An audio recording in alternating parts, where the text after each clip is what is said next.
దేవుని నామానికి వందనాలు. ఈ రాత్రి వేళ దేవుని యొక్క సన్నిధిలో కలిసి వచ్చి దేవుని యొక్క వాక్యాంశాల్లో నుంచి ధ్యానించుటకు, నేర్చుకునేటకు దేవుడు మనందరికీ ఇచ్చిన గొప్ప కృపను బట్టి దేవునికి వేలాది వందనాలు. గత కొన్ని రోజుల్లో దేవుని యొక్క వాక్యాంశాల్లో నుంచి లోతు గురించి నేర్చుకోవడానికి దేవుడు సహాయపరిచారు. ఈరోజు ఇంకొక మనిషి గురించి దేవుని యొక్క వాక్యంలో నుంచి మనం చూసుకుందాం. బైబిల్ గ్రంథంలో ఆదికాండం 16వ అధ్యాయం దాని 11వ వచనాన్ని చదివేటప్పుడు అక్కడ మనం ఒక వ్యక్తిని గురించి చూచి తీరొచ్చు. ఆయన పేరే ఇష్మాయిల్ అని చెప్పబడేటట్టుగా వాక్యములో చూడగలుగుచున్నాం. ఆదికాండం 16వ అధ్యాయం దాని 11వ వచనం చదివినప్పుడు ఇష్మాయిల్ అని చెప్పిన ఒక పేరుని మనం అక్కడ చూచి తీరొచ్చు. ఈరోజు దేవుని యొక్క వాక్యోపదేశంలో ఇష్మాయిల్ అని చెప్తున్న మనిషి గురించి మనం నేర్చుకు తీరుతాం.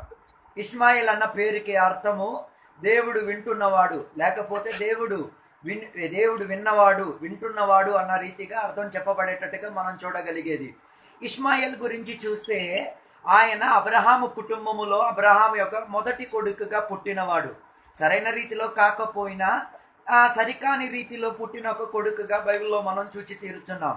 అబ్రహాముకు సారాకు పిల్లలు పుట్టకపోవటం వలన, లేకపోతే సంతానహీనత జరగకపోవట వలన వాళ్ళు ఏం చేశారంటే హాగార్ అని చెప్పిన ఒక దాసిని ఏం చేసుకున్నారు, వారి ఇంట్లో చేర్చుకొని ఆమెతో వివాహం చేసుకొని కనిన ఒక కొడుకే, ఆయన పేరే ఇష్మాయిలుగా వాక్యాధారంగా మనం చూచి తీరవచ్చు.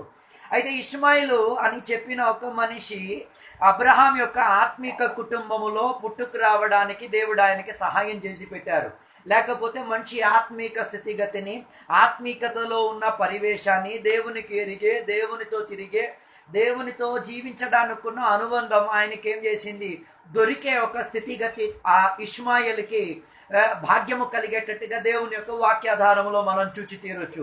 అందుకే ఇష్మాయిల్ యొక్క పుట్టుక విషయం గురించి నేర్చుకోవాలి అంటే ఆదికాండం 16వ అధ్యాయం చదివితే ఇష్మాయిల్ యొక్క పుట్టుక విషయం గురించి చెప్పబడేటట్టుగా చూడగలగొచ్చు. అక్కడ చెప్పబడినది, అబ్రహాము సారా ఇంట్లో ఉంటూ వారి ఇంట్లో సంతానాన్ని కనేటట్టుగా హాగారుని దేవుడు ఉపయోగించి తీరారు. అలాగా హాగారా ఇంట్లో ఉన్నందున తన యజమానురాలైన సారాకి సంతానహీనత లేనందున చులకపరిచే ఒక స్థాయిని చూపించే ఒక విధానం చూపించేటప్పుడు సారా హాగార్ని అధికంగా వేదన పరిచే ఒక స్థాయి ఇచ్చినప్పుడు ఆ ఇంట్లో నుంచి పారిపోవాల్సిన పరిస్థితి జరిగొచ్చింది. ఆమె ఆ ఇంట్లో నుంచి పారిపోతున్న సమయములో దేవుని యొక్క దూత ఆమెకి ప్రత్యక్షమై ఆయనకు పుట్టబోచున్న కుమారుని గురించి సూచనలు ఇచ్చేటట్టుగా వాక్యాధారంలో మనం చూచి తీరొచ్చు. అందుకే నేను చెప్పొచ్చున్న మాట, ఇష్మాయిల్కి గొప్ప భాగ్యము దొరికిన ఒక విధానం, ఒక ఆత్మిక కుటుంబములో పుట్టడం అంటూ, లేకపోతే ఆత్మిక విధానములో జీవించే ఒక ప్రణాళిక ఇష్మాయేలీయుకు హాగారుకు జీవిత విధానములో దేవుడు వారికి తెరిచిపెట్టి ఇచ్చారు. కానీ అలాగా పారిపోయే సమయములో దేవుని యొక్క దూత ఆమెకి ప్రత్యక్షమై పుట్టబోచున్న కొడుకు గురించి వర్తమానం చెప్పేటట్టుగా వాక్యాధారములో మనం చూచి తీరొచ్చు.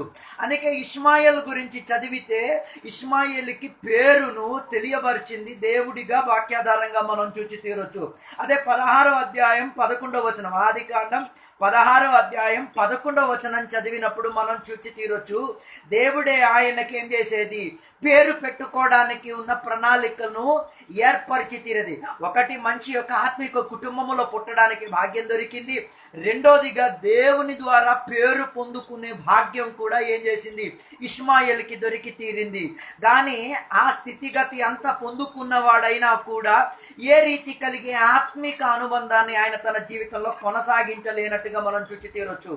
అలాగా ఇష్మాయేలు అబ్రహాం యొక్క కుటుంబములో జీవించుకుంటూ పెరుగుతూ వచ్చి కొన్ని సంవత్సరాలు గతించిన తర్వాత దేవుడు చెప్పిన వాగ్దానం అనుసరించి అబ్రహాముకి ఒక సంతానం ఇసహాకు పుట్టడం జరిగి తీరింది.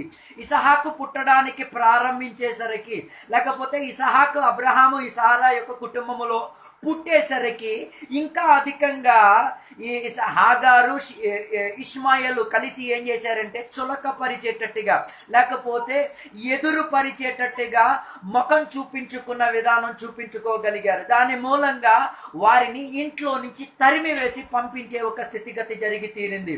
అందుకే నేను చెప్పొచ్చుచున్న మాట, వాగ్దాన కొడుకు పుట్టేసరికి, వాగ్దాన కొడుకుగా ఉన్న ఇసహాకు ఇంట్లో పుట్టేసరికి వాగ్దానహీనతకు ప్రాధాన్యత లేని ఇష్మాయేలును ఇంట్లో నుంచి తోలివేసే ఒక ప్రణాళిక జరిగి తీరింది. అందుకే నేను చెప్పొచ్చుచున్న మాట, ఆత్మిక కుటుంబంలో పుట్టాం, అది ఒక భాగ్యం చెందిన విధానమే. ఆత్మీకతలో దేవుడు ఆయనకి పేరు పెట్టే ఒక విధానం దొరికింది, అది కూడా భాగ్యం చెందిన ఒక విధానమే.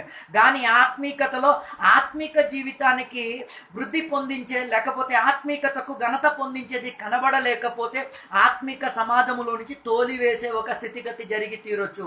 కానీ బైబిల్ చదివితే మనం చూచి తీరొచ్చు, హాగారును సారాయు అబ్రహాము కలిపేసి ఇంట్లో నుంచి రెండోసారి తరిమి పంపించే ఒక స్థితిగతి జరిగేటట్టుగా వాక్యాధారంలో మనకి కనబడి తీరుతున్నది.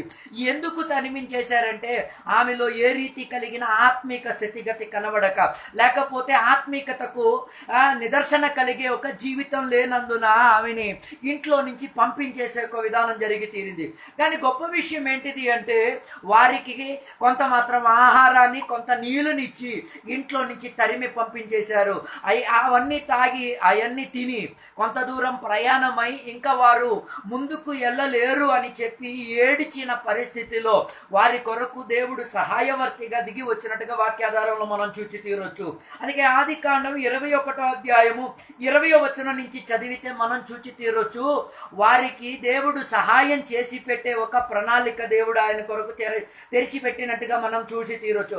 ఆదికాండం 21వ అధ్యాయం 20వ వచనం నుంచి కిందకి చదివితే దేవుడు ఆ కుటుంబం పట్ల, హాగారు ఇష్మాయేలు అని చెప్పిన ఆ కుటుంబం పట్ల దేవుని యొక్క కృపను చూపించేటట్టుగా, లేకపోతే దేవుని యొక్క సహాయాన్ని, సదుపాయాన్ని అందించేటట్టుగా, అంటే దేవునికి ఎంత మాత్రం ప్రేమ మనుషుల మీద ఉందంటే వారి ఆత్మిక స్థాయిలో వచ్చి తీరాలి, వారి దేవుని దగ్గరికి వచ్చి తీరాలి అన్న ఒక ఆలోచన దేవునికి ఎప్పుడూ కూడా మనుషుల మీద ఉండి తీరుతున్నది. అయినా కూడా ఈ కుటుంబ సభ్యులు దేవునితో ఉన్న అనుబంధంలోకి రావడానికి ఇష్టం లేని ఒక ప్రణాళికలో ఉండి తీరగలిగింది. అందుకే ఈ రాత్రి వేళ నేను చెప్పడానికి కోరి వచ్చేది, ఇష్మాయేలు లాగా మనము కూడా భాగ్యం చెందిన వాళ్ళమే. ఇష్మాయేలు లాగా మనకి ఆత్మిక తరగతిలో మనకి జీవించడానికి ఉండి, ఆత్మిక పేరు పొందుకొని, ఆత్మిక స్థితిగతిలో ఉండి ఆత్మికత కనబడలేకపోతే తోసివేసే, లేకపోతే తృణీకరించిన స్థితిగతి వచ్చి తీరొచ్చు. సంఘానికి, సమాజానికి ఆత్మిక విడుదలను ఇప్పించలేకపోతే, ఆత్మికతతో జీవించడానికి ప్రోత్సాహపరచలేకపోతే, ఆ ఇష్మాయేల్ లాంటి వారు సంఘములో ఉండలేకపోయినా అది క్షేమము కల్పించిన ఒక స్థితిగతి కాదు. అందుకే అబ్రహాము సారా తనని ఇంట్లో నుంచి తోలివేసే ఒక పద్ధతిని చూపించారు. అబ్రహాము సారా వారిని తోలివేసినా కూడా దేవుడు మాత్రం వారిని తోలివేయలేదు. దేవుడు వారికి కావాల్సిన సదుపాయాలు ఇచ్చిపెట్టారు. అందుకే ఈ రాత్రి వేళ నేను చెప్పొచ్చే మాట, దేవుని యొక్క కృప అధికంగా దేవుని యొక్క ప్రజలకి మాత్రం కాదు, అందరికీ సులభముగా దొరికి తీరుతున్నది. ఆ దొరికిన కృపను మూలంగా ఆత్మీకతలో ఉండడానికి ఉన్న ప్రయాసం దేవుని యొక్క బిడ్డలు వారి జీవితంలో ఏం చేయాలి, సిద్ధపాటు కలిగి తీరాల్సినది. అందుకే హాగారు గురించి, ఇష్మాయేల్ గురించి చూస్తే వారు ఆత్మీకతలో దేవుని ద్వారా మేలు పొందుకునే ఒక స్థాయి. వారి కొరకు దేవుడు ఒక బావిని తెరిచేసి దేవుడు వారి కొరకు సదుపాయం చేసి పెట్టారు. హాగారు తన కొడుకు చచ్చిపోతున్న పరిస్థితిని చూడలేక, లేకపోతే తన కొడుకుకి నీళ్లు దొరకక చచ్చిపోతున్న స్థితిగతిని చూచి కొడుకుని ఎంతో దూరములో పెట్టి ఏడ్చిన ఏడుపు దేవుడు ఆలకించి తీరారు. దేవుని తన ఏడుపును ఆలకించి ఆ కుటుంబం పట్ల దాహం తీర్చే విధానంగా ఒక బావిని కూడా దేవుడు ఏర్పరిచి తీరారు. అబ్రహాము ఇసాకు వారిని అబ్రహాము సారాకల్లో ఉన్న కుటుంబ సభ్యులు వారిని విడిచిపెట్టినా కూడా దేవుడు మాత్రం వారిని విడిచిపెట్టి తీరలేదు. దేవుడు వారిని ఏం చేశారు, అన్ని ప్రకారమైన సదుపాయాలు ఏర్పరిచి తీరారు. మూడోదిగా ఈ ఇష్మాయేల్కి దొరికిన భాగ్యం ఏంటిది అంటే, దేవుని ద్వారా ఉడంబడిక చేసిన సున్నతును పొందుకోవడానికి, దేవునితో ఉడంబడిక చేసుకున్న ఒక ప్రణాళికలో ఉండేటట్టుగా ఒక అనుబంధం కూడా ఆయనకి దొరికి తీరింది. ఇన్ని సౌభాగ్యాలు తన జీవితంలో దొరికినా కూడా ఆత్మీకతలో దేవునికి గణపరచడానికో, దేవునితో కలిసి జీవించడానికి ఉన్న నిర్ణయం తన జీవితంలో ఇష్మాయేలు కానీ హాగారు కానీ వారి జీవితంలో తీసుకోలేదు.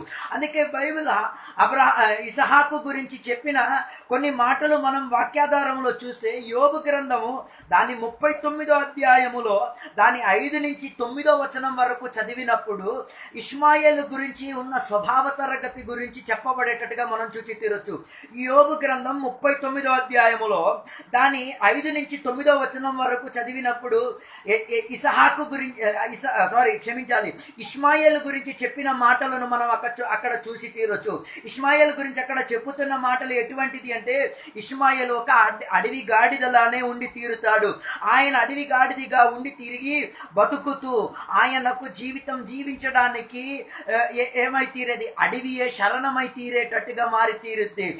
అందుకే దేవుడు ఆయనకి అన్ని సదుపాయం ఏర్పరిచి తీరినా కూడా ఆత్మీక స్థితిగతి లేదు కాబట్టి ఆయనని ఒక అడవి గాడిదలా దేవుని యొక్క ప్రజల నుంచి దూరముగా జీవించడానికి ఉన్న ఒక ప్రణాళిక ఏర్పరచబడి తీరింది. అందుకే నేను చెప్పబడుచున్నమాట, మనకి దొరికిన సమయము సదుపాయము దేవునికి ఆత్మీకతకు చెందడానికి, ఆత్మీకతలో బలపడడానికి ఉన్న ప్రయాసం చేసి తీరాలి. లేకపోతే ఇచ్చిన ఆత్మీక స్థితిగతుల ఆత్మీకతలో కట్టుబాటు కలిగి ఉండలేకపోతే దేవుడు కూడా చెయ్యి విడిచిపెట్టే ఒక స్థితిగతి వచ్చి తీరొచ్చు. అందుకే చివరికి ఇష్మాయేల్ యొక్క జీవిత స్థితిగతి ఎలా ఘోరంగా మారిపోయింది అంటే, ఒక అడవి గాడిదలా జీవించిన జీవితంగా మారిపోయి తీరింది. అందుకే ఈ రాత్రి వేళ నేను చెప్పొచ్చిన మాట, మంచి కుటుంబములో పుట్టి మంచి దేవుని ద్వారా పేరు పొందుకొని మంచిగా దేవునితో ఉన్న ఉడంబడిక అనుబంధాన్ని పొందుకొని ఆత్మీకతలో కొనసాగలేని దౌర్భాగ్య స్థితిని పొందుకున్నాడు ఇష్మాయేలు తన జీవితంలో. అందుకే ఈ రాత్రి వేళ ఒకసారి మన ఆత్మిక జీవిత స్థితిగతిని కూడా ఒకసారి పరిశోధించుకు తీరాలి. దేవుడు నీకు ఆత్మీకతలో తీసుకొచ్చారు, దేవుడు నిన్ను రక్షణ ఇచ్చి తీరారు, దేవుడు నీకు సంఘములో పాత్రనిచ్చి తీరారు, దేవుడు నీకు దేవునికి ఘనపరచడానికి ఉన్న యోగ్యత అన్ని ఇచ్చి తీరారు. కానీ ఆ యోగ్యతలన్నీ కూడా నీ ఆత్మిక స్థితిగతిని పెంచుకోవడానికి, ఘనపరచుకోవడానికి, దేవుని కొరకు జీవించడానికి ప్రయాసపడేటట్టుగా ఉండి తీరాల్సింది. కానీ ఇష్మాయేలు యొక్క జీవిత స్థితిగతి చూస్తే ఆయనకి ఇన్ని సదుపాయాలు దొరికినవి ఏవి కూడా ఆత్మీకత కొరకో, దేవునిని వెతుకుట కొరకో, దేవునితో కలిసి జీవించడానికి ఉన్న ప్రయాసం పడేటట్టుగా ఎప్పుడు కూడా ఆయన ఉపయోగించలేదు. అందుకే ఈ రాత్రి వేళ నీ జీవిత స్థితిగతిలో కూడా ఇష్మాయేలు యొక్క స్వభావం వ్యాపరించకుండా, ఇష్మాయేలుకు కలిగిన జీవిత స్థితిగతి రాకుండా ఉండేటట్టుగా ఒక హెచ్చరిక జీవితం కలిగి ఉండి తీరాల్సినది. దేవుడు నీకు ఇచ్చిన సంఘములో ఉన్న పాత్రను వహించి తీరాలి, సంఘములో పనిచేసే బాధ్యత చేసి తీరాలి. నీకు దేవుడు ఉంచిన కుటుంబాన్ని ఆత్మీకతలో నడిపించే పాత్రను వహించి తీరాల్సినది. దేవుడు నీకు ఇచ్చిన ప్రదేశములో దేవునికి ఘనతనిప్పించేటట్టుగా, దేవుని దగ్గర నుంచి సదుపాయం పొందుకునే ఒక స్థితిగతిని ఏం చేయాలి, ప్రోత్సహించే ఒక ప్రయత్నం కలిగి ఉండి తీరాలి. కానీ ఇష్మాయేలు ఎప్పుడూ కూడా తన జీవితానికి క్షేమం కలిగేటట్టుగానో, తన కుటుంబానికి క్షేమం కలిగేటట్టుగానో, ఆత్మిక స్థితిగతిలోకి వచ్చేటట్టుగానో ఏ రీతి కలిగిన పరిస్థితిని కూడా ఆయన ఎంచుకోలేదు. అందుకే తన జీవితం ఎంత ఘోరంగా మారింది అంటే, ఆత్మిక స్థితిగతికి ఎదిరించేవాడిగా, అబ్రహాము సారాలను ఎదిరించేవాడిగా, లేకపోతే ఆత్మిక కుటుంబాన్ని ధిక్కరించేవాడిగా తన మనస్తత్వం మారి తీరింది. అందుకే ఈ రాత్రి వేళ నేను చెప్పి వచ్చున్నమాట, నువ్వు రక్షణ పొందిన కుటుంబంలో, లేకపోతే దేవునికి తెలిసిన ఒక కుటుంబంలో పుట్టుండి తీరొచ్చు, నువ్వు దేవునికి తెలుసుకున్న వాడై ఉండి తీరొచ్చు, నువ్వు సంఘ సభ్యులతో పాత్ర వహించుకున్న వాడై ఉండి తీరొచ్చు. కానీ నీ వలన నీ ఉన్న ప్రదేశానికి ఏ రీతి కలిగిన ఆత్మిక మేలు దొరకకపోతే నీలో వ్యాపరించేది ఇష్మాయేలు యొక్క స్వభావమే అన్నది ఈ రాత్రి వేళ తెలుసుకు తీరాల్సినది. అందుకే బైబిల్ సెలవిచ్చుచున్నమాట, తన జీవితం ఒక అడవి గాడిదగా మారిపోయింది. అడవి గాడిదకున్న ఒక ప్రత్యేకత ఏంటిదంటే, ఆ అడవి గాడిద మనుషులకు పనికి రాదు, జంతువులకు కూడా పనికి రాని యొక్క జీవి. అది దాని యొక్క ప్రయత్నం ఎటువంటిది అంటే, సొంతంగా తినడం, సొంతంగా జీవించడం. దాని యొక్క ప్రయత్నం అంటే దాని పక్కకు వచ్చిన వారిని ఎప్పుడూ కూడా తోపతన్ని తరిమివేయడం. ఇలాంటి యొక్క జీవితంగా మారిపోయింది ఇష్మాయేల్ది. అందుకే రాత్రి వేళ అనేక మంది దేవుని యొక్క బిడ్డలు కూడా ఇదే స్వభావానికి అధిక ప్రాధాన్యత వహింపచేటట్టుగా అనేక మంది సంఘ బిడ్డలు కూడా మారి తీరుతున్నారు. స్వార్థభరితమైన జీవితం, లేకపోతే ఎవరిని కూడా ఆత్మీకతలో ఎదగడానికి ఇవ్వకుండా, ఆత్మీకతలో ఎదిరించుకొని, ఆత్మీకతలో దమాయించుకొని, ఆత్మీకతలో అణిచితొక్కడానికి ప్రయత్నం చేసే విధానం అయితే నీలో కూడా ఇష్మాయేలు యొక్క అడవిగాడిద స్వభావం పనిచేస్తున్నది. ఈ రాత్రి వేళ స్వభావానికి ఒక మార్పు రావాలి అంటే నువ్వు ఆత్మీక స్థితిగతిలోకి రావాలి. దేవునితో ఉన్న అనుబంధాన్ని ఖాయం చేసుకు తీరాలి. ఆత్మీక స్థితిగతిలోకి తిరిగి వచ్చి పశ్చాత్తాపడి నీ జీవితాన్ని దేవునికి అప్పగించి తీరితే నీ జీవిత స్థితిగతులు అడవి గాడిదగా ఉన్న స్వభావం మార్పు చెందేసి పెంచబడుతున్న ఒక గాడిదగా మారి తీరొచ్చు. అందుకే ఇష్మాయేలు యొక్క జీవితం ఎంత మాత్రం మారి తీరింది అంటే ఆయన దేవుని యొక్క ప్రజల నుంచి దూరముగా, దేవుని యొక్క ప్రజలతో ఏ రీతి కలిగిన సహవాసం లేకున్నట్టుగా మారి తీరింది. తన జీవితం ఊరంతా గాలి తిరుగుడు తిరిగిన జీవితం అయి తీరింది. ఆ జీవించిన జీవితంలో కూడా ఆయన మర్చిపోయాడు ఆయన ఆత్మీక స్థితిగతిలో నుంచి వచ్చిన వాడని, ఆత్మిక కుటుంబంలో నుంచి వచ్చిన వాడని, దేవుడే ఆయనకి పేరు పెట్టించారని, దేవుని ద్వారా ఆయన దీవెనలు పొందుకున్న వాడని, దేవుని యొక్క వాగ్దానానికి ఆయనకి కూడా హక్కు ఉంది అన్న విషయం కూడా ఆయన ఏం చేసుకున్నాడు, మర్చిపోయాడు. అందుకే రాత్రి వేళ నేను చెప్పి వచ్చుచున్న మాట, ఇలాంటి యొక్క దౌర్భాగ్య స్థితి సంఘ సభ్యులకు, దేవుని యొక్క బిడ్డలకు రాకుండా ఉండేటట్టుగా ఏం చేయాలి, ప్రయత్నం కలిగి ఉండి తీరాల్సినది. కానీ చివరికి మనం చూస్తే తెలుసుకోగలిగేది ఇష్మాయేలు యొక్క జీవిత స్థితిగతుల్లో ఆయనకు అన్ని సదుపాయం కలిసి పెట్టేటట్టుగా దేవుడు ఆయనకి సహాయం చేసి పెట్టారు. అయినా కూడా ఈయన దేవునితో ఉన్న ఆత్మిక అనుబంధాన్ని ఏం చేయలే, ఖాయం చేసుకోలేదు. అందుకే ఆదికాండములో దాని 21వ అధ్యాయానికి వచ్చినప్పుడు మనం చివరికి ఇష్మాయేల్ గురించి చదివితే చూడగలిగిన ఒక మాట, ఆయనకి మంచి వివాహ సంబంధం కూడా దొరికింది. 21వ అధ్యాయం 21వ వచనం చదివితే చూడగలిగేది, ఆయన జీవించినది అరణ్యములలో ఉండి జీవితాన్ని జీవించుకుంటూ వేటలాడుకుంటూ ఏం చేసుకుంటూ ఒక అడవి మనిషిలా బతికే ఒక స్థితిగతి అయి తీరింది. అందుకే ఈ రాత్రి వేళ నేను దేవుని యొక్క బిడ్డలకు అడుగుతున్న ఒక ప్రశ్న, నీవు సంఘానికి, సమాజానికి, ఆత్మీకతకు పనికి రాకపోతే నీ జీవితం కూడా గాలి తిరుగుడు అయిన జీవితం అయి తీరొచ్చు. నీ జీవితం కూడా అడవి మనిషి కలిగే ఒక జీవిత స్థితిగతిగా మారి తీరొచ్చు. అందుకే ఒకసారి ఆలోచించి తీరాలి, ఒక అడవి మనిషి బతికితే ఎలా బతికేది? సాధారణ మనిషిగా బతకలేడు. ఒక అడవి మనిషి ఎప్పుడూ కూడా ఒక జంతువులా బతికే ఒక బతుకై మారిపోయి తీరింది. అందుకే చివరికి ఇష్మాయేలు యొక్క జీవిత స్థితిగతి ఆత్మీకత నుంచి అడవి జంతువుగా మారేంతటిగా మారిపోయి తీరింది. అడవి జంతువులను వేటాడుకుంటూ అడవిలో తిరుగుతూ ఉంటూ అడవి మనిషిగా తన జీవిత స్థితిగతి మార్పు చెంది తీరింది. అందుకే రాత్రి వేళ నేను దేవుని యొక్క బిడ్డలకు ప్రోత్సహించి అడిగేది, నీ దేవుని యొక్క బిడ్డల నీ జీవిత స్థితిగతి కూడా అడవి జీవితముగా మారిపోకూడదు. అడవి మనిషిగా మారే ఒక ప్రయత్నం కాకూడదు. అక్కడి నుంచి తప్పించుకోవడానికి దేవుడు రక్షణ విధానాన్ని మనకిచ్చేది, బైబిల్ వ్యవస్థతని మనకిచ్చేది, ఆత్మిక అనుబంధం మనకిచ్చి తీరేది. అందుకే బైబిల్ చెప్తున్న ఒక మాట, చివరికి ఈయన అడవి మనిషిగా మారి అడవిగా జీవించేటట్టుగా ఏమైతే తన జీవిత లక్ష్యాన్ని మార్చుకొని తీరాడు. అందుకే ఈ రాత్రి వేళ నేను చెప్పొచ్చిన మాట, దేవునికి, ఆత్మీకతకు, సంఘానికి పనికొచ్చే పాత్రను వహించి తీరాల్సినది. దేవుని యొక్క బిడ్డలకు ఆత్మీకతలో ప్రోత్సాహపరిచేటట్టుగా నీవు ఆత్మీకతలో బలపడి ఇతరులకు కూడా ఆత్మీకతలో బలపరిచే ఒక స్థాయి కలిగి ఉండి తీరాల్సినది. అందుకే ఇష్మాయేల్ గురించి దేవుని యొక్క వాక్యం గొప్పగా గలాతీయులకు రాసిన పత్రికలోకి వస్తే మనం చూచి తీరొచ్చు. పౌలు దానికి మంచి వివరణ ఇచ్చి తీరుతున్నది.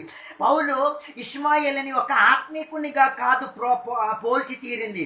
గలాతీయులకు రాసిన పత్రిక 4వ అధ్యాయము 28-29 వచనంలో నుంచి చదివి తీరితే పౌలు ఇష్మాయేలుని ఒక శారీరక మనిషిగా, లేకపోతే ఒక మామూలు జీవితం జీవించుచున్న ఒక మనిషిగా పోల్చి చూపించినట్టుగా మనం చూడగలుగుతున్నాం. 28వ వచనం నుంచి చదివితే చూడగలిగేది, ఇసహాకుకు ఇష్మాయేలుకి ఉన్న తేడా గురించి అక్కడ చెప్పేటట్టుగా పౌలు అక్కడ వివరణ చెప్పి తీరేది. ఇసహాకు గురించి చెప్పేది వాగ్దాన సంతతి, లేకపోతే దేవుని యొక్క వాగ్దానం పొంది ఆత్మిక స్థితిగతిలో జీవించిన వాడు. మరుపక్క ఇష్మాయేలు ఎలాగా వాగ్దానం కాకుండా వాగ్దానహీనతలో పుట్టిన వాడిగా చూడగలుగుతున్నాం. అంత మాత్రమే కాదు, ఆయన జీవిత స్థితిగతి శారీరకంగా ఉండి తీరేది. ఆయన శారీరక పద్ధతికు అధిక ప్రాధాన్యత. మరుపక్క ఇసహాకు ఆత్మీకతకు నిదర్శన కలిగి తీరేటట్టుగా మారి తీరింది. అందుకే ఆయన పుట్టుక ఎంత ఘోర పుట్టుకై మారిందంటే, సహోదరుణ్ణి సతాయించే, వేదన పరిచే, గాయపరిచే, బాధపరిచే ఒక మామూలు మనిషిగా ఇష్మాయేలు యొక్క యొక్క జీవితం మారిపోయింది. చివరికి ఇష్మాయేలు యొక్క అడవి స్వభావాన్ని ఏం చేసేశారు, ఒక శారీరక మనిషిలో చూపించి పెట్టేటట్టుగా పౌలు ఇష్మాయేల్ని వాడి తీరేటట్టుగా చూడగలుగుతున్నాం. అందుకే దేవుని యొక్క బిడ్డలారా, మనం ఆత్మీయతలో రక్షణ పొందిన తర్వాత కూడా మన శరీరములో ఆ పాత ప్రాకృతిక స్వభావం పనిచేసి తీరొచ్చు. అది పనిచేసి తీరే దానిని ఏం చేయాలి, ప్రతిరోజు దైనందిన జీవితంలో దానిని చంపే ఒక ప్రయాసం మనకి కలిసి ఉండి తీరాలి. ఆత్మీయతలో ఉన్న ప్రతి మనిషిలో ఈ యొక్క శారీరక స్వభావం కూడా బయటికి వచ్చి తీరుతుంది అన్న విషయం మనకి పరిజ్ఞానం కలిగి ఉండి తీరాల్సినది. అందుకే అనేక మంది ఆత్మీయతకో ఆత్మిక విధానాలకో ప్రాధాన్యతని ఇవ్వలేనట్టుగా ఇసహాకుకు కలిగిన స్వభావ తరగతును అలవాటు చేసుకునే ఒక ప్రణాళికలోకి మార్పు చెంది తీరుతున్నారు. అందుకే ఈ రాత్రి వేళ ఇష్మాయేలు నుండి ఇసహాకుగా మారడానుకున్న ఒక ప్రయత్నం మనం కలిగి తీరాల్సినది. అందుకే ప్రాకృతిక స్వభావాన్ని విడిచిపెట్టి, సాధారణ మనిషిగా ఉన్న జీవిత విధానాన్ని విడిచిపెట్టి, అడవి మనిషిగా జీవించుచున్న జీవిత విధానాన్ని విడిచిపెట్టి, వాగ్దానానికి వ్యతిరేకంగా జీవించుచున్న విధానాన్ని విడిచిపెట్టి, లేకపోతే ఒక సాధారణ మామూలు మనిషిగా జీవితాన్ని విడిచిపెట్టి ఆత్మిక స్థితిగతుల్లోకి రావడానుకున్న ప్రయత్నం కలిగి ఉండి తీరాల్సినది. అందుకే నీ జీవితంలో దేవునికి ఆత్మీయతకు దేవుని యొక్క వాక్యోపదేశములకు అధిక ప్రాధాన్యత ఇవ్వకపోతే నువ్వు కూడా ఒక సాధారణ మనిషిగా నీ జీవితం మారిపోయి తీరేది. అందుకే ఇష్మాయేలు ఒక స్వభావ తరగతిలో చివరికి ఆయన ఏమైపోయాడు, ఒక ప్రాకృతిక మనిషిగా, లేకపోతే ఏం తింటాను, ఏం తాగుతాను, ఎలా జీవించుతాను, నాకు దేవుడు వద్దు, దేవుని యొక్క సృజనలొద్దు, ఆత్మికతొద్దు, సంఘం వద్దు, సహవాసం వద్దు అనేంతటిగా తన కొరకు తనే ఆలోచించుకున్న ఒక ప్రక్రియగా మారి తీరింది. మరోపక్క ఇసహాకు ఆత్మిక తరగతిలో జీవించి వాగ్దాన నిమిత్తము, వాగ్దాన సంతానముల నిమిత్తం, వాగ్దానం యొక్క త్రోవను యేసయ్య కొరకు తెరువుటకు నిమిత్తం తన జీవితాన్ని, తన ఆత్మీకతను సమర్పించేటప్పుడు మరోపక్క ఇష్మాయేలు దేవునికి ఆత్మీకతకు ఏవి కూడా అడ్డుపరిచి ఉంచే ఒక స్థితిగతిని ఇచ్చుకొని జీవించుకు తీరాడు. అందుకే ఈ రాత్రి వేళ దేవుని యొక్క బిడ్డలుగా నేను చెప్పొచ్చేది, నీ జీవితంలో నీ శారీరక స్వభావానికి, నీ శరీరానికి గణపరిచే ఒక ప్రవణతకు ఏం చేయకూడదు, దేవుని యొక్క బిడ్డలు ప్రోత్సహించకూడదు. ఏం తింటాం, ఏం తాగుతాం, ఎలా జీవిస్తాం, ఎలా పోషింపబడతాం, ఇవి కాకూడదు మన ఆలోచన. దానికి మించినగా ఆత్మిక స్థితిగతిలో నేను దేవునికి త్రోవ ఇచ్చేటట్టుగా, దేవుని రాకడ కొరకు సిద్ధపడేటట్టుగా, దేవుని దగ్గరికి అనేకులను తీసుకొచ్చేటట్టుగా, దేవుని యొక్క జీవిత విధానము అలవాటు చేసుకునే వారిగా, ఆత్మీకతకు ప్రోత్సాహపరిచే వారిగా మారి తీరాల్సింది. కానీ అనేక మంది దేవుని యొక్క ప్రజలు ఏం చేస్తున్నారంటే వారి జీవిత స్థితిగతును, వారి జీవిత అనుబంధాన్నింటినీ కూడా శరీర సుఖముల నిమిత్తం, లేకపోతే శరీరం యొక్క మేలుల నిమిత్తం ఏం చేసేటట్టు అప్పగించేటట్టుగా మారి తీరుతున్నారు. అందుకే రాత్రి వేళ దేవుని యొక్క బిడ్డలుగా ఒక విషయం మరలా నేను హెచ్చరికించి చెప్తున్నాను, ఇష్మాయేలు యొక్క శారీరక స్వభావం, ప్రాకృతిక స్వభావాన్ని విడిచిపెట్టడానుకున్న కోరిక కలిగే వారిగా మారి తీరాల్సినది. అందుకే గలాతీయులకు రాసిన పత్రిక 5వ అధ్యాయం 19వ వచనం నుంచి 21వ వచనం వరకు చదివి తీరితే మనం చూచి తీరొచ్చు, శారీరక స్వభావం చెందిన వాడు ఏ రీతిగా పాపభరితమైన జీవితంలో జీవించి తీరేది అక్కడ స్పష్టంగా రాయబడి తీరుతున్నది. గలాతీయులకు రాసిన పత్రిక 5వ అధ్యాయం 19వ వచనం నుంచి చూస్తే, శారీరక స్వభావంలో జీవించుచున్న ఇష్మాయేలు, లేకపోతే శారీరకతకు అధికంగా ప్రాధాన్యత ఇచ్చుచు ఆత్మికతకు, దేవునికి, దేవుని వాక్యానికి, సంఘానికి, సమాజానికి, ఆత్మిక విడుదలకు తోడు ఇవ్వకపోతే నీలో బలపడేది శారీరక స్వభావం కలిగేది. అందుకే అనేక మంది పాప క్రియలకు అధికంగా శరీరం ప్రోత్సహించి తీరేది. అక్కడ చెప్పబడి తీరుతున్నది, వారు ఏం చేసి పెట్టేది, పాపానికి అధిక ప్రాధాన్యత ఇచ్చేటట్టుగా, లేకపోతే దేవునికి వ్యతిరేక పరిచేది అన్నీ కూడా వారిలో ఏం చేసేది, శారీరక స్వభావంలో కనబడి తీరేటట్టుగా ఉండి తీరుతున్నది. అందుకే దేవుని యొక్క బిడ్డలకి ఏం కావాలి, ఆ శారీరక స్వభావాన్ని చంపివేస్తున్న ఒక ప్రణాళిక కావాల్సినది. దాని కొరకే మనకు రక్షణ విధానాన్ని ఇచ్చి తీరింది, దాని కొరకే మనకు ఆత్మశక్తిని ఇవ్వబడి తీరింది, దాని కొరకే మనకు సంఘాన్ని ఇచ్చి తీరింది, దాని కొరకే మనకు సేవకులను ఇచ్చి తీరింది. ఇవన్నీ మనం పొందుకున్నది దేనికి అంటే మన శారీరక స్వభావం చచ్చి తీరాలి. శారీరక స్వభావంలో నుంచి వచ్చుచున్న పాపపు క్రియలు ఏమై తీరాలి, చచ్చే ఒక ప్రయత్నం కలిగి తీరాలి. అందుకే ప్రతిరోజు మన ఆత్మిక జీవితాలకు బలపడేటట్టుగా, ఘనతనిప్పించేటట్టుగా ఏం చేయాలి, శారీరక స్వభావాన్ని చంపి తీరాల్సింది. అందుకే ఈ రాత్రి వేళ దేవుని యొక్క బిడ్డలారా, నీ జీవిత స్థితిగతుల్లో శారీరకతకు అధిక ప్రాధాన్యత ఇస్తున్నావా, ఆత్మీకతకు అధిక ప్రాధాన్యత ఇస్తున్నావా? ఒక్కసారి పరిశోధన కలిగి తీరాల్సింది. అనేక మంది శారీరకతకు అధిక ప్రాధాన్యత ఇచ్చే ఒక జీవితం జీవించి తీరుతున్నారు. ఆత్మీకతకు అంతగా ప్రోత్సాహపరిచే ఒక జీవిత విధానానికి ఏం చేయట్లేదు, కోరి తీరట్లేదు. అందుకే దేవుని యొక్క బిడ్డలు ఇష్మాయేల్కి కలిగిన స్వభావానికి అలవాటు చేసుకునే ఒక ప్రణాళికలై తీరుతున్నది. వారు సొంత శరీరం గురించి, సొంత కుటుంబం గురించి, సొంత క్షేమం గురించి, సొంత లాభం గురించి ఆలోచించే ఒక ప్రణాళికలోకి మారిపోయి తీరుతున్నది. అనేక మందిగా ఉండి, సంఘములో సభ్యులుగా ఉండి వారి స్వార్థ స్వభావం సచ్చి తీరట్లేదు. అందుకే స్వార్థానికి చోటు ఇవ్వకుండా దేవునికి ఆత్మీకతకు చోటిచ్చే ఒక ప్రయత్నాన్ని చేసి తీరాల్సింది. అందుకే ఇష్మాయేలు యొక్క స్వభావాన్ని అపోస్తలుడైన పౌలు గారు ఒక శారీరక మనిషిగా పోల్చి తీరేది. అందుకే రాత్రి వేళ నేను అడిగే ఒక మాట, నీవు ఆత్మీకతకు అధిక చోటిచ్చి తీరుతున్నావా, శారీరకతకు అధిక చోటిచ్చి తీరుతున్నావా? అధిక శాతం మంది దేవుని యొక్క బిడ్డల ఆత్మీకతకు చోటు ఇవ్వడానికి వారికి అవకాశం లేనట్టి జీవితం మారిపోతున్నది. అందుకే రాత్రి వేళ దేవుని యొక్క బిడ్డలు ప్రయాసపడాలి.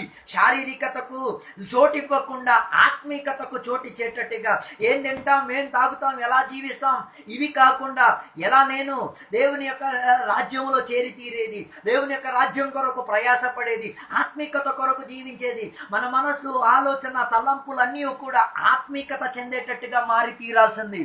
అందుకే ఈ కాలంలో ఉన్న అధిక శాతం మంది సంఘ బిడ్డలకు సువార్తకు వెళ్ళాలి అన్నది కూడా గుర్తు రావట్లేదు, ప్రార్థన చేయాలి అన్నది గుర్తు రావట్లేదు, ఉపవాసం చేయాలి అన్నది వాళ్ళకి తెలియట్లేదు, బైబిల్ చదవాలి అన్నది వాళ్ళకి గుర్తులేదు, ఆరాధనకి వెళ్ళాలి అని గుర్తు రావట్లేదు.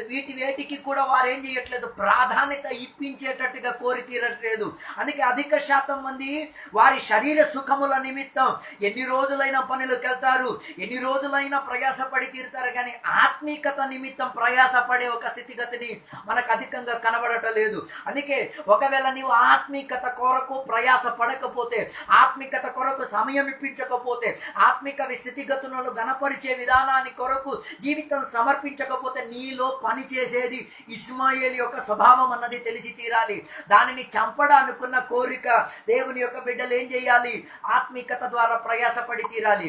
అందుకే ఒక విషయం తెలుసుకోవాలి, రక్షణ పొందాము, మారు మనసు పొందాము, ఆత్మికతలో ఉన్నాం, బాగానే ఉంది, కానీ నీలో శారీరక స్వభావం అప్పుడప్పుడు బయటికి రావచ్చు, నీలో శారీరక తలంపులు వచ్చి తీరొచ్చు, శారీరకంగా నువ్వు ఆలోచించే ప్రణాళిక వచ్చి తీరొచ్చు.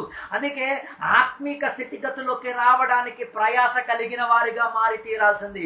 అందుకే ఇష్మాయేలు తనకు కలిగినవన్నీ కూడా దేవుని దగ్గర నుంచి దొరికినవే, కానీ ఆత్మీకతకు ప్రోత్సహించేటట్టుగా ఆయన తన జీవితంలో ఏం చేయలేదు, అవకాశం ఇచ్చి తీరలేదు. అందుకే బైబిల్ చెప్పుచున్న ఒక మాట, ఆయన శారీరక సుఖాలకు ఘనత ఇప్పించేటట్టుగా ఒక కుటుంబాన్ని, ఒక సమాజాన్ని ఏర్పరచుకొని ఎంచుకొని పెంచుకొని వచ్చి తీరాడు. అందుకే ఈ రాత్రి వేళ నేను చెప్పే ఒక మాట, నీ లోపల ఆత్మీకతకు చోటుండి తీరితే నీ కుటుంబాన్ని ఆత్మిక కుటుంబంగా మార్చి తీరొచ్చు. నీ కుటుంబాన్ని ఆత్మిక కుటుంబంగా మార్చగలిగితే నీ సంఘాన్ని ఆత్మిక విధానంగా మార్చి తీరొచ్చు, నీ సమాజాన్ని ఆత్మిక తలంపులోకి మార్చి తీరొచ్చు. దానికి ఆత్మికతలో ఉన్న ఒక నాయకత్వం వహించిన వాడు ఒకడు ఉండి తీరాల్సింది.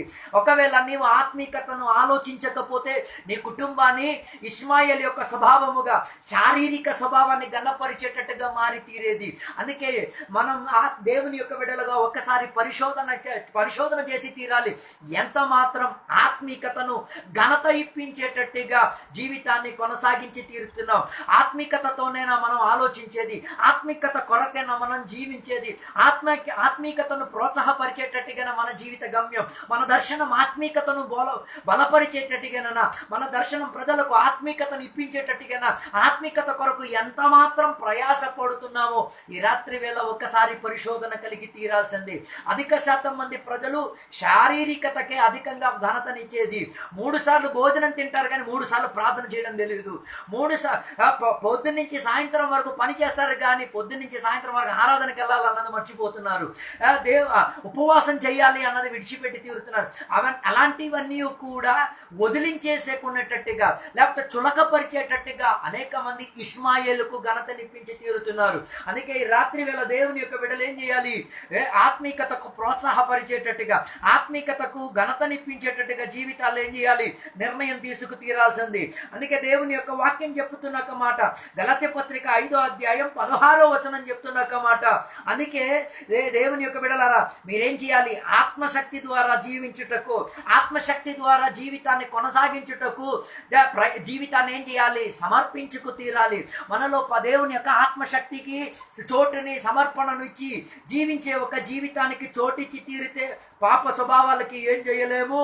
ప్రోత్సహించి తీరలేము. అందుకే మనకి ఆత్మిక స్థితిగతులో శారీరక స్వభావాన్ని చంపుటకు దేవుడు మనకు పరిశుద్ధాత్మ శక్తిని ఇచ్చి తీరారు. పరిశుద్ధాత్మ శక్తిలో ఉన్న నిండువాటు కొరకు దాహం కలిగే వారిగా మారి తీరాలి.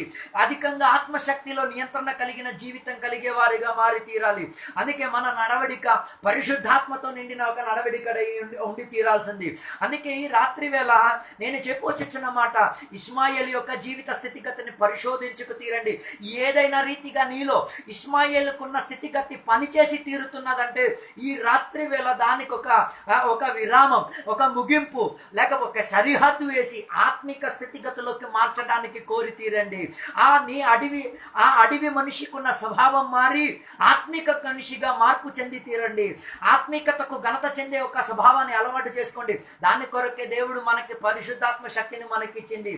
దేవుని యొక్క ఆత్మశక్తి మనకి స్వాతంత్ర్యాన్ని లేకపోతే విడుదలని ఇప్పించి ఆత్మిక స్థితిగతిలో జీవించడానికి ఉన్న ప్రోత్సాహం ఇచ్చి తీరేది. అందుకే అధికంగా ఆత్మశక్తిలోకి మునిగి తేలుకున్న ఒక జీవితంలో మారడానికి దేవుని యొక్క బిడ్డలు ఏం చేయాలి? ప్రయాస పడేటట్టుగా ఉండి తీరాలి. ఆత్మశక్తి ద్వారానే నీ శారీరక స్వభావానికి ఏం చేయొచ్చు? ఒక ముగింపు దొరికి తీరొచ్చు, లేకపోతే దానికి ఒక సరిహద్దు పెట్టి తీరొచ్చు. అందుకే అధికంగా ఆత్మశక్తిలో మునిగేటట్టుగా, ఆత్మశక్తిలో జీవించేటట్టుగా, ఆత్మలో ఉన్న ఆ అనుబంధములో ఆత్మిక స్థితిగతిలో ఎదుగుదల పొందడానికి ఈ కాలంలో ఉన్న సంఘ బిడ్డలు తయారు కలిగేటట్టుగా ఉండి తీరాలి. ఒకవేళ నీవు ఆత్మశక్తికి చోటిపోకపోతే, ఆత్మలో ప్రవహించి నడిచి తీరకపోతే శారీరకతకే అధిక ప్రాధాన్యత తీరేది. అందుకే రాత్రి వేళ ఆలోచించి తీరండి. 90% మంది దేవుని యొక్క బిడ్డలు ఆత్మికత కన్నా ఎక్కువగా శారీరకత కోసమే అధికంగా జీవించేది. వారు ప్రయాసపడేది నెలకి 6 రోజులు మొత్తం శారీరక సుఖం ఇప్పించుకోవడానికే ప్రయత్నం చేసేది. ఆదివారం ఒక్క రోజు మొత్తం ఉండడానికి కూడా వాళ్ళకి ఏం లేదు, ఇష్టం లేదు. ఆదివారం కేవలం 2 గంటలు మాత్రమే ఏం చేసేది? ఆరాధనకు గడిపొచ్చేది. అలా అనుకుంటున్నది ఈ 6 రోజులు శారీరక సుఖాన్ని ఇచ్చి తీరి ఒక 2 గంటల ఆరాధనకి వెళ్ళి ఏం ఆత్మిక సుఖాన్ని ఇచ్చి తీరొచ్చు? అందుకే చాలా మందికి తెలియట్లేదు.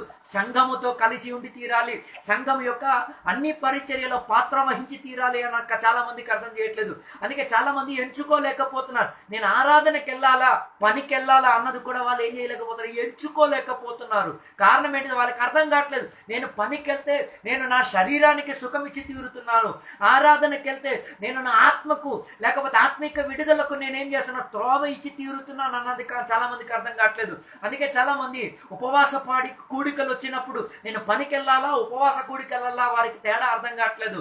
ఉపవాస కూడికని ఎగ్గొట్టేసి పనికి వెళ్ళేంతటిగా ఏమైతే శరీర సుఖానికి అధిక ప్రాధాన్యత వహించేటట్టుగా చూడండి. అందుకే చాలా మందికి ఉపవాసం చేయడానికి ఇష్టం లేని ఒక ప్రణాళిక. వారానికి 3 రోజులు ఉపవాసం ఉండడానికి కూడా శరీరం ఏం చేయట్లేదు, తట్టుకోలేనంతటిగా శరీర సుఖాలకు అధిక ప్రాధాన్యత వహించేటట్టుగా ఉండి తీరుతున్నాం. అందుకే రాత్రి వేళ నేను చెప్పడానికి కోరేది, ఇష్మాయేల్ స్వభావం మనలో పని చేయకుండా ఇసహాకు స్వభావంలోకి సంఘం వచ్చి తీరాల్సినది.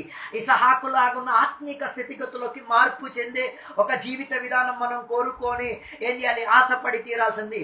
అందుకే ఇష్మాయేల్ యొక్క జీవిత స్థితిగతులు మొత్తం చదివి తీరితే ఆయన కుటుంబము కూడా శారీరకతకు ఘనతపరిచే ఒక కుటుంబముగా ఆయన ఏం చేసుకున్నాడు? తన కుటుంబాన్ని పెంచుకొని వచ్చి తీరారు. అందుకే రాత్రి వేళ నేను అడుగుతున్న ఒక మాట, నీ కుటుంబాన్ని ఆత్మీకతలో నడిపించుచున్నారా? నీ పిల్లలు ఆత్మీకతతోనేనా నడిచేది? నీ కుటుంబ సభ్యులు ఆత్మీకత కొరకేనా దాహపడేది? ఒక్కసారి పరిశోధన కలిగి తీరండి.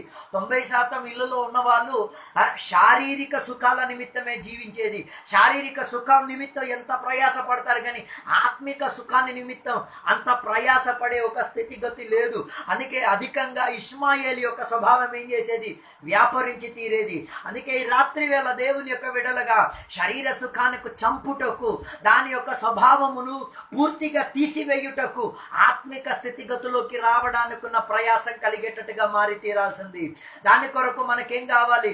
దేవునితో ఉన్న అనుబంధం కావాలి, ఆత్మికత మనకి కావాలి, దేవుని యొక్క వాక్యోపదేశం మనకి కావాలి. ఇవన్నీ మనకేం చేయొచ్చు? ఆత్మిక స్థితిగతుల్లో నడిపించడానికి ఉన్న బలము, ధైర్యము, సహాయములను ఇచ్చి తీరొచ్చు. అందుకే రాత్రి వేళ దేవుని యొక్క బిడ్డలు ఆత్మికతకు ప్రోత్సహించేటట్టుగా, ఆత్మికతలో జీవించేటట్టుగా జీవిత గమ్యాన్ని రాత్రి వేళ ఏం చేసుకుందాం? సమర్పించుకుని తీరుతాం. దేవునికి చెప్తాం, నా ఆత్మిక స్థితిగతులకు ఎదుగుదల నిప్పించుటకు చేయాల్సినవన్నీ చేసి పెట్టేంతటిగా జీవితాలను ఏం చేసుకుందాం? సిద్ధపరచుకుందాం. దాని కొరకున్న ప్రణాళికలు, ఆత్మిక స్థితిగతుల బైబిల్ మనకి తెలియవచ్చి తీరుతున్నది. అందుకే రాత్రి వేళ దేవుని యొక్క బిడ్డలు ఒక నిర్ణయం తీసుకుందాం, నా జీవితంలో ఆత్మికతకు అధిక ప్రాధాన్యత ఇచ్చి తీరుతాను. 3 సార్లు తిండి మానేస్తాను కానీ 3 సార్లు ప్రార్థన చేసే అలవాటు స్వభావంలోకి వచ్చి తీరుతాను. ఉపవాసం చేసే ఒక అనుబంధంలోకి వచ్చి తీరుతాను. సంఘములో ఆరాధనలో ఏకేపించిన ఒక ఆత్మిక స్వభావంలో కలిగి ఉండి తీరుతాను. లేకపోతే సువార్తకి వెళ్ళే ఒక స్థితిగతులోకి నేను మార్పు చెంది తీరుతాను. అలాంటి యొక్క ఆత్మిక తలంపులోకి రావడానికి సంఘ విడలు ప్రయాసపడి తీరుతే వారి ఆత్మిక స్థితిగతి బాగుండిపోవును.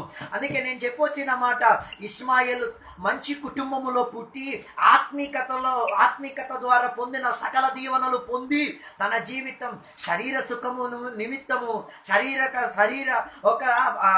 ఒక ఆశలను నెరవేర్చడానికి తన జీవితాన్ని మార్చుకున్నాడు. అందుకే ఈ రాత్రి వేళ నీ జీవితం గమ్యం వెళ్ళి తీరుతున్నదో ఈ రాత్రి వేళ ఒకసారి పరిశోధించుకు తీరాల్సింది.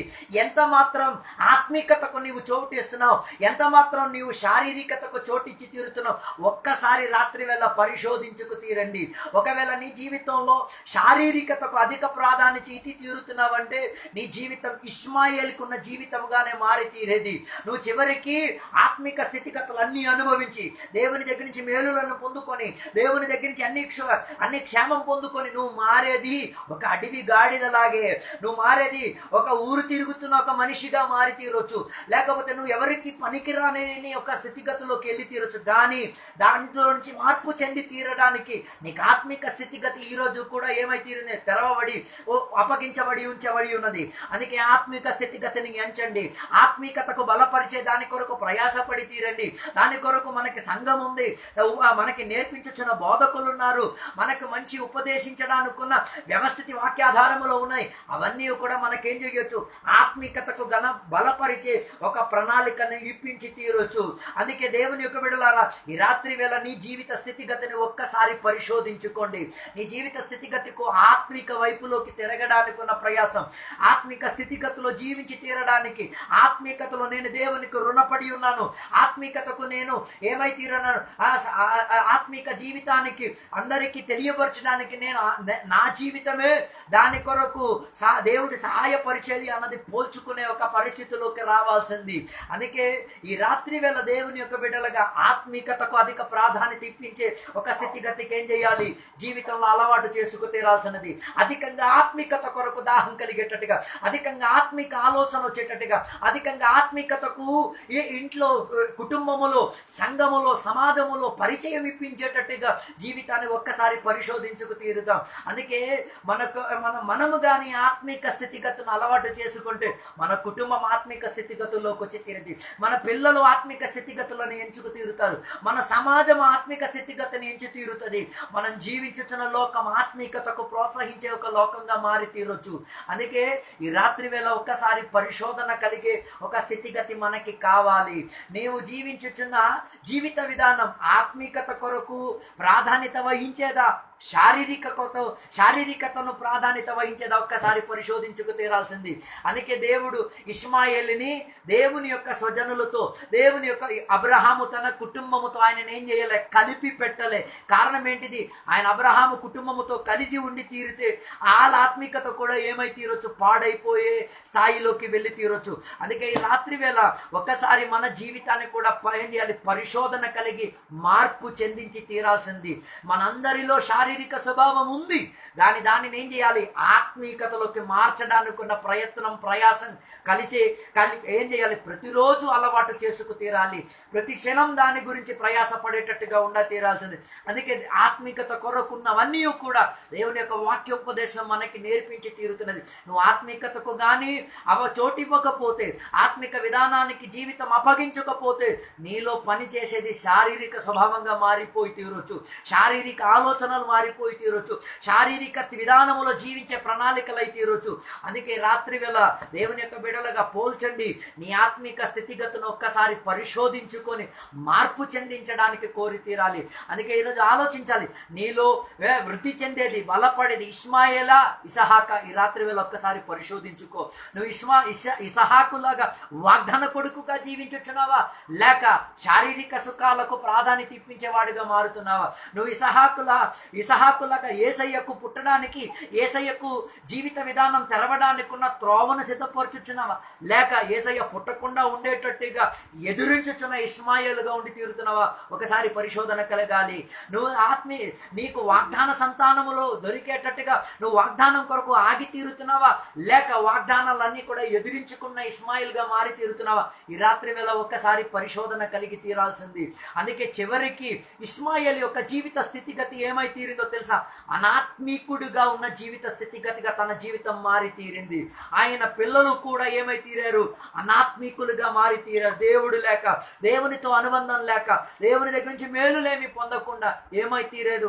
ఎంత దౌర్భాగ్య స్థితిగతి కలిగినా అన్యులుగా మారేటట్టుగా మారి తీరేది. అందుకే బైబిల్ చెప్పుచున్న ఒక మాట, ఇస్మాయేలు యొక్క పిల్లలే ఏమై తీరారు? ఇప్పుడు ముస్లిమ్స్ లాగా మారిపోయి తీరారు. అందుకే నేను చెప్పొచ్చున్న మాట, ఒక పక్క అబ్రహాం యొక్క కొడుకుగా పుట్టి, అబ్రహాం ఒక ఇంట్లో ఆత్మిక స్థితిగతిని పొందుకొని, ఆత్మీకతలో దేవుడు ఆయనకి మంచి పేరునిప్పించి, తన పేరుని ఆత్మీకత కొరకు నిలబెట్టలేకపోయాడు. అందుకే ఈ రాత్రి వేళ నేను మాటలు ముగించాలని కోరుచున్నాను.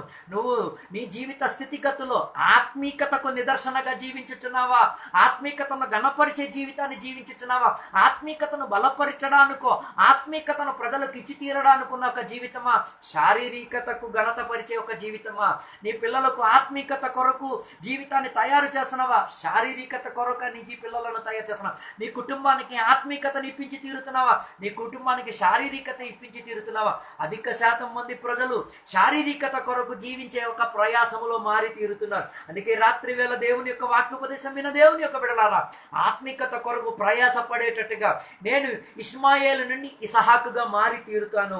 పనికిరాని కొడుకుగా పనికొచ్చే కొడుకుగా మారి తీరుతాను. వాగ్దానం లేని సంతానం నుంచి వాగ్దానం కలిగే సంతానంగా మారి తీరుతాను. దేవుని యొక్క ఆశీర్వాదం పొందుకున్న విధాన స్థితిగతులకి నేను మారి తీరుతానన్న రీతిగా ఒక నిర్ణయం మనం తీసుకుందాం. నా జీవితంలో నాకు మరి ఇష్మాయేలు యొక్క స్వభావం వద్దు, దానికి బలపరిచి తీరను అన్నట్టుగా ఈ రాత్రి వేళ నిర్ణయం తీసుకుందాం.